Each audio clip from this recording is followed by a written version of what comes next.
Before you buy certain brands of chocolate next time, just remember that children in African countries are forced into the grueling and often dangerous process of cocoa production.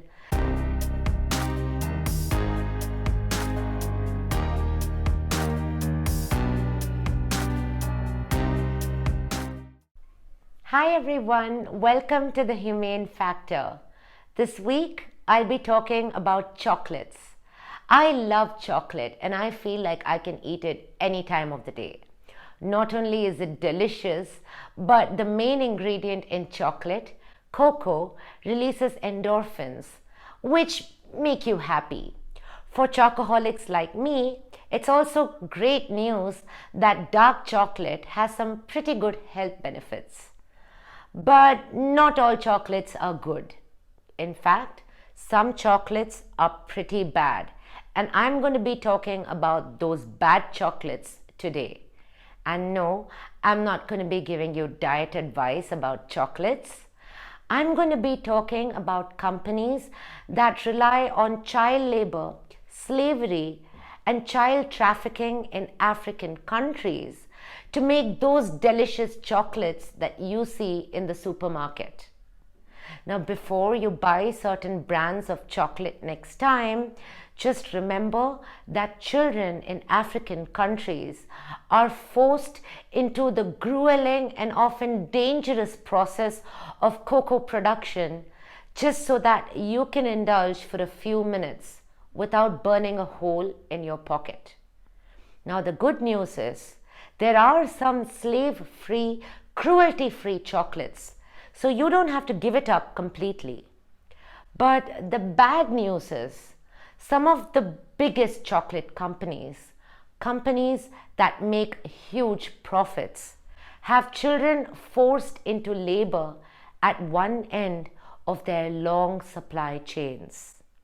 Now, a study conducted by the Research Institute, NORC, at the University of Chicago, commissioned by the US Department of Labor, revealed that about 1.56 million children, many as young as 5, are engaged in the back-breaking work of harvesting cocoa in Ivory Coast and Ghana. These two West African countries together supply 70% of the world's cocoa beans. Now, the 300-page report published last year by NORC says that the proportion of children in Ghana and Ivory Coast between the ages of 5 and 17 who work on cocoa farms has increased by a staggering 14 percentage points in the past decade, from 31% to 45%. Now, the report suggests that this increase might be due to the fact that cocoa production increased by about 60% over the past decade. Now, this has drawn in huge numbers of children to work on farms as farmers race to harvest their beans. The worst part, as the report points out, is that about 95% of these children face significant safety hazards on cocoa farms. They use sharp machetes to hack away at pods the size of footballs or work on land sprayed with pesticides. Now, the use of pesticides on the farms has surged 20% in 5 years, according to NORC, which surveyed thousands of cocoa holdings during the harvest season in 2019. A large proportion of children in cocoa agriculture carry heavy loads, undertake land clearing, and are exposed to agrochemical products, the report says. The injuries reported by children seem to be reflecting the consequences of these hazards related to cocoa agriculture. Take a look at this clip by CNN.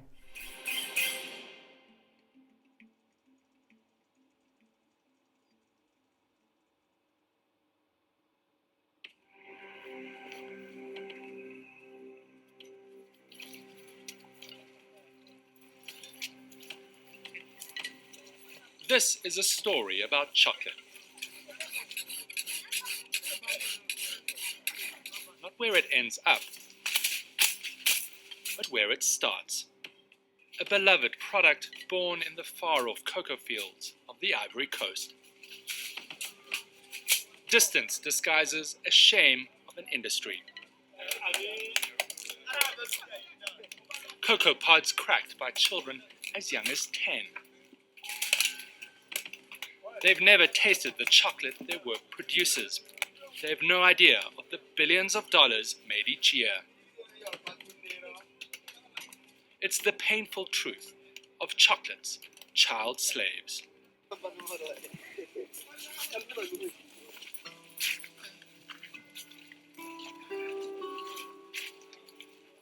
On this farm, we find Abdul.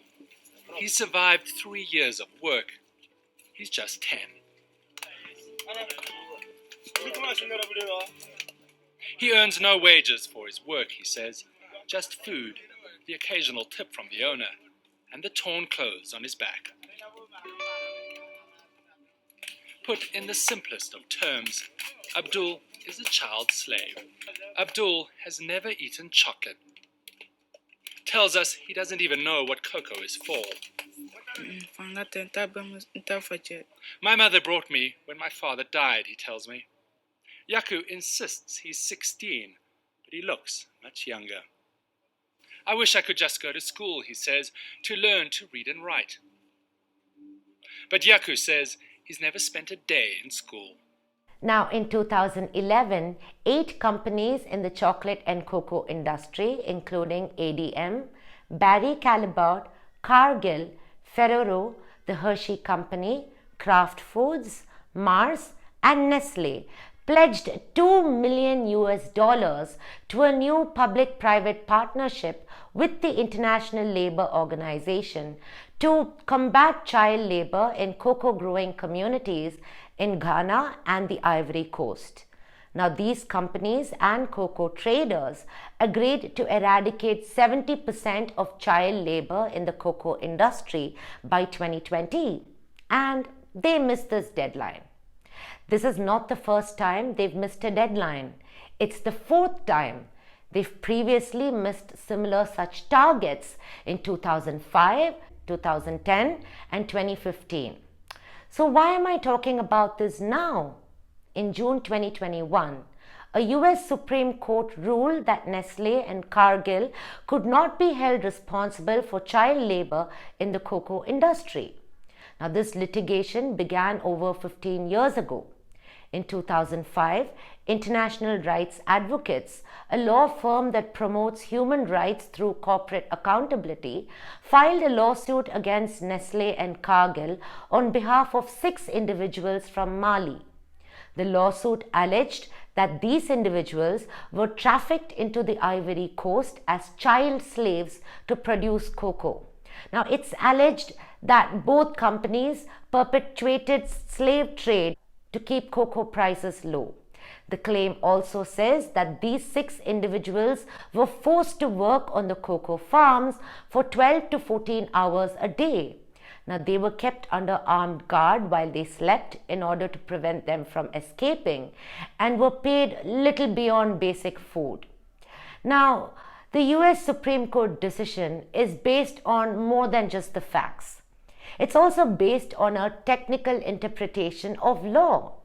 Now, the plaintiffs had sued Nestlé and Cargill under an old 18th century law called the Alien Tort Statute.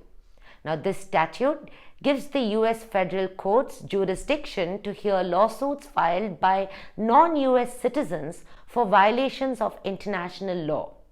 The court said that though Nestlé and Cargill, both US-based companies, did not own or operate cocoa farms in Ivory Coast, they did buy cocoa from farms located there. They also provided those farms with technical and financial resources such as training, fertilizers, tools, and cash in exchange for the exclusive right to purchase cocoa. However, the court ultimately decided that the Alien Tort Statute could not be used to hold multinationals liable for rampant labor abuses in some parts of their supply chain, especially if they occurred at the far end of this chain and were out of sight of top executives.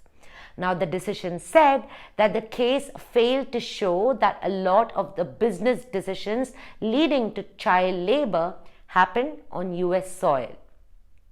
Now, this decision came as a huge blow to activists who'd been fighting this for years. Terry Collingsworth, executive director of International Rights Advocates, while speaking to Fortune magazine, said these chocolate companies decided on the budgets in cocoa farms in Ivory Coast. They decided on the planning and all business aspects. And all of these were very much done on US soil. But Mr. Collingsworth isn't giving up his fight anytime soon. In February this year, he filed a new lawsuit on behalf of 8 child slaves on cocoa farms in Ivory Coast. This time against Nestlé, Cargill, Barry Callebaut, Mars, Olam, Hershey, and Mondelez, who are collectively referred to as the Big Chocolate. This case, which is before a federal court in Washington, D.C., has been brought under another law, Trafficking Victims Protection Reauthorization Act of 2017, which seeks to eradicate human trafficking.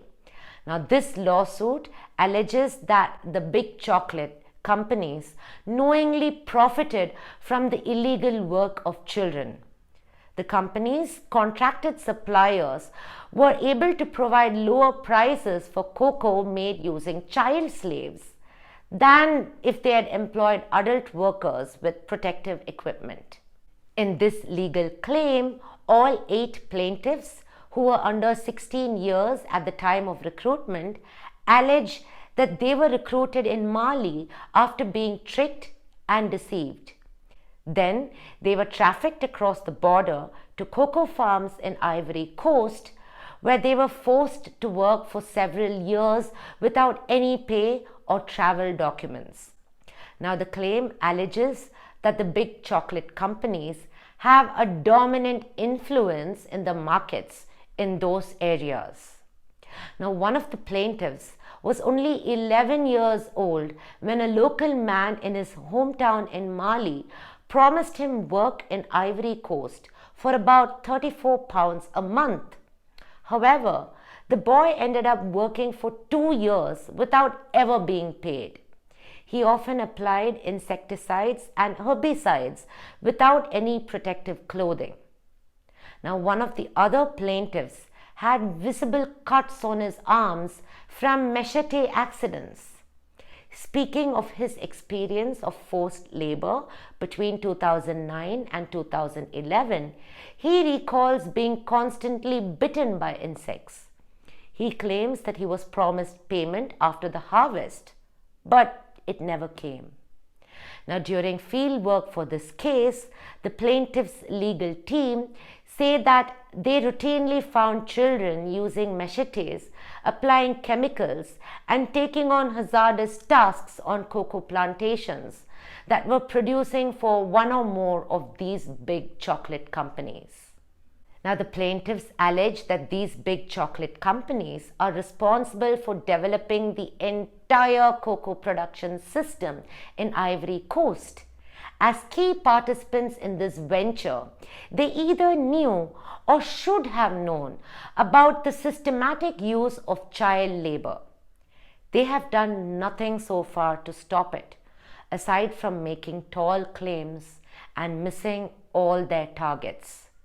This is a humanitarian disaster that directly contributes to Ivory Coast's terrible poverty.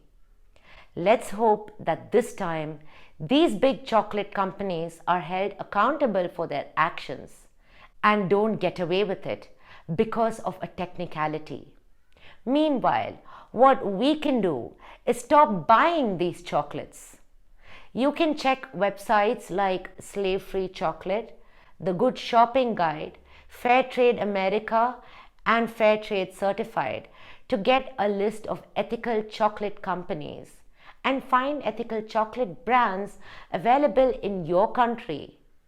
Then you can enjoy chocolates even more, knowing that no child has slaved away in a cocoa farm for your pleasure.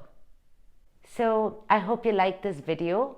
Please hit the subscribe button and stay tuned for videos every Wednesday and Saturday. See you soon.